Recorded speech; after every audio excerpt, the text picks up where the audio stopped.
जय श्री कृष्णा। राधे राधे। स्वागत है आपका पार्वती पनमोली में। आज हम सुनेंगे पूस मास में पड़ने वाली पुत्रदा एकादशी की बेहद पुण्य फलदायी व्रत कथा, उसका सुमुहूर्त, उसकी पूजा विधि। तो आइए सुनते हैं। एकादशी व्रत करने वाली सभी माताओं बहनों भक्तजनों को एकादशी व्रत की हार्दिक शुभकामनाएं। 2024 में पूस मास के शुक्ल पक्ष की एकादशी को पूस पुत्रदा एकादशी कहते हैं। यह एकादशी 21 जनवरी को मनाई जाएगी। इस व्रत को करने से आपको योग संतान की प्राप्ति होती है और भगवान विष्णु आपके घर को खुशियों से भर देते हैं। यह व्रत यानी 21 जनवरी रविवार के दिन रखा जाएगा। इस व्रत में विधि विधान से भगवान विष्णु की पूजा करने से आपकी सभी मनोकामनाएं पूर्ण होती हैं और सभी कष्टों से निजात मिलती है। तो आइए जानते हैं शुभ मुहूर्त और उसका पूजा विधि क्या रहेगी। पुत्रदा एकादशी का आरंभ 20 जनवरी को शाम को 6:26 पर होगा। इसका समापन 21 जनवरी को रात में 7:26 पर होगा। इसलिए पंचांग के अनुसार इसका व्रत 21 जनवरी को रखा जाएगा। व्रत का पारण 22 जनवरी को सुबह 7:14 से 9:21 पर होगा। हिंदू पंचांग के अनुसार इस बार पूस मास की पुत्रदा एकादशी बहुत ही शुभ योग में होगी। इस दिन पूरे दिन ब्रह्म योग का शुभ मुहूर्त शुभ संयोग रहेगा। इस शुभ योग में दान करने का विशेष महत्व शास्त्रों में बताया गया है। इस शुभ योग में व्रत करने पर सभी मनोकामनाएं जल्द पूर्ण हो जाती हैं। पुत्रदा एकादशी जैसा कि नाम से समझ में आता है कि पुत्र प्रदान करने वाली एकादशी। साल में पुत्रदा एकादशी 2 बार आती है। पहली श्रावण मास में आती है और दूसरी पुत्रदा एकादशी पूस मास में पड़ती है। इस एकादशी का व्रत इन दंपतियों के लिए खास माना जाता है जो अभी तक संतान सुख से वंचित हैं। इस एकादशी पर व्रत करने से उनकी खाली झोलियां भर जाती हैं। जो भक्त पूरी श्रद्धा से इस व्रत को करते हैं उनको ईश्वर का आशीर्वाद प्राप्त होता है और उनकी सभी इच्छाएं पूर्ण होती हैं। आइए अब सुनते हैं पुत्रदा एकादशी की बेहद पुण्य फलदायी व्रत कथा। तो आइए सुनते हैं। एक बार युधिष्ठिर बोले, हे श्री कृष्ण, कृपा करके पूस मास के शुक्ल पक्ष की एकादशी का महत्तम बतलाइए। इसका नाम क्या है, उसे करने की विधि क्या है, उसमें किस देवता का पूजन किया जाता है। तब भगवान श्री कृष्ण ने कहा, राजन, पूस मास के शुक्ल पक्ष की एकादशी जो एकादशी है उसका नाम पुत्रदा एकादशी है। पुत्रदा एकादशी को नाम मंत्रों का उच्चारण करके फलों के द्वारा श्री हरि का पूजन करें। नारियल के फल, सुपारी, बिजौरा, नींबू, जमीरा, अनार, सुंदर आंवला, लौंग, बेर तथा विशेषकर आम के फलों से देवेश्वर श्री हरि की पूजा करनी चाहिए। इसी प्रकार धूप दीप से भी भगवान की अर्चना करें। पुत्रदा एकादशी को विशेष रूप से दीप दान करने का विधान है। रात को वैष्णव पुरुषों के साथ जागरण करना चाहिए। जागरण करने वाले को जिस फल की प्राप्ति होती है वह हजारों वर्ष तक तपस्या करने से भी नहीं मिलता। यह सब पापों को हरने वाली उत्तम तिथि है।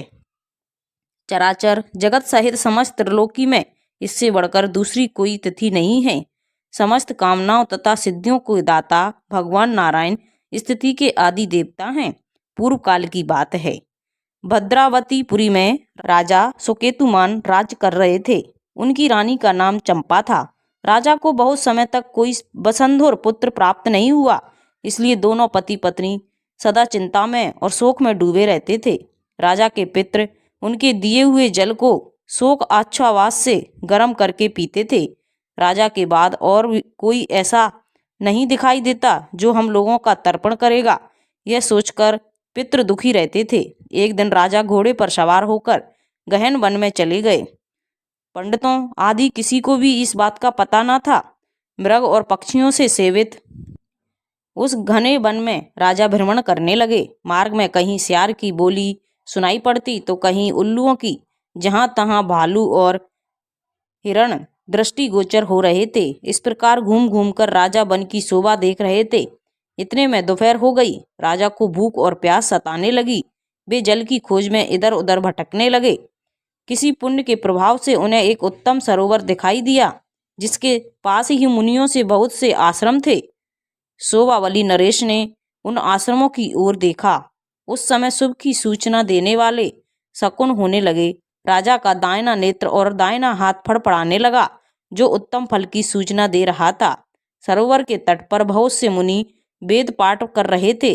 उन्हें देखकर राजा को बड़ा हर्ष हुआ। वे घोड़े से उतरकर मुनियों के सामने खड़े हो गए और अलग अलग उनकी सबकी वंदना करने लगे।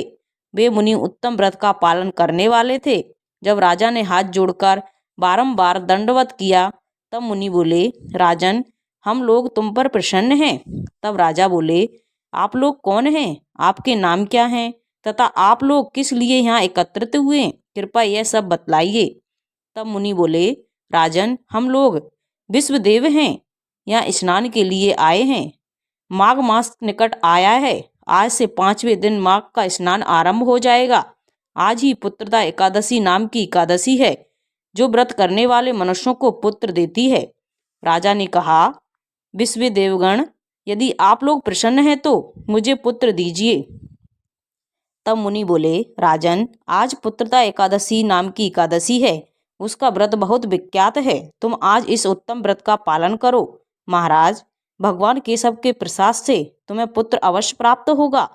तब भगवान श्री कृष्ण कहते हैं, ये युधिष्ठिर, इस प्रकार उन मुनियों के कहे अनुसार राजा ने उस व्रत का पालन किया। महर्षियों के उपदेश के अनुसार विधि पूर्वक पुत्रदा एकादशी का अनुष्ठान किया। फिर द्वादशी को पारण करके मुनियों के चरणों में बारंबार मस्तक झुकाकर राजा अपने घर चले आए। उसके बाद रानी ने गर्भधारण किया।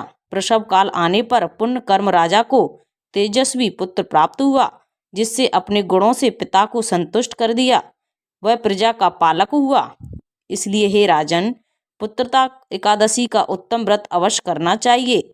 मैंने लोगों के हित के लिए तुम्हारे सामने इसका वर्णन किया है। जो मनुष्य एकाग्रचित्त होकर पुत्रदा एकादशी का व्रत करते हैं, वे इस लोक में पुत्र पाकर मृत्यु के पश्चात स्वर्गगामी होते हैं। इस महात्म को पढ़ने और सुनने से अग्नि अष्टम यज्ञ का फल प्राप्त होता है। तो ये थी पूष मास की पुत्रदा एकादशी की संपूर्ण कथा। अगर आपको अच्छी लगी हो तो प्लीज़ चैनल को लाइक, शेयर एंड सब्सक्राइब कीजिए। साथ में बेल आइकन को ऑन कर लीजिए, ताकि जब भी लेटेस्ट वीडियो अपलोड करें उसकी जानकारी आपको सबसे पहले मिल जाए। और कमेंट में जय श्री कृष्णा अवश्य लिखिए। Thank you.